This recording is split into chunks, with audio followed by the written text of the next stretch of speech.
Граѓаните и компаниите од земјава ќе може да купуваат акции и недвижности во странство. Народната банка посочува дека ова е резултат на втората фаза од спогодбата за стабилизација и асоциација. Тоа е еден пазар од 17.000 милиарди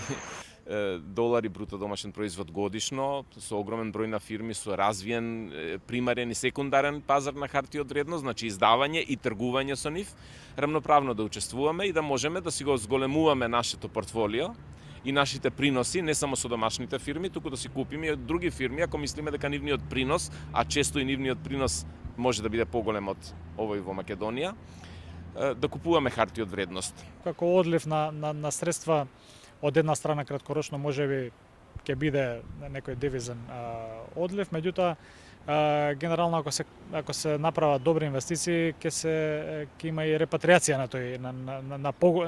на зголемени средства практично, што е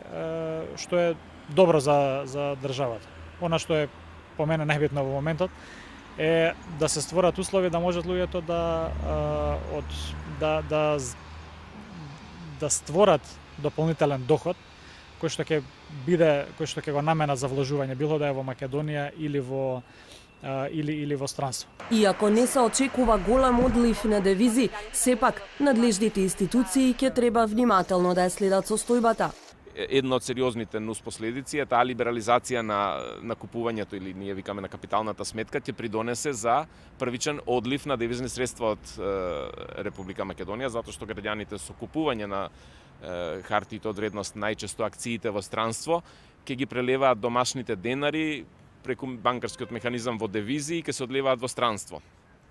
Тие девизи не паѓаат од небо, што значи но на почеток тоа ќе биде проблем и затоа долго траеше оваа втора фаза од ССА, од спогодбата за стабилизација и асоциација со Европската унија, но мислам дека може да се менаџира. Прво, куповната моќ на македонската економија не е преголема за надворешните пазари на хартија од вредност. Второ, девизните резерви и девизната позиција на Народна банка е стабилна и добра, веќе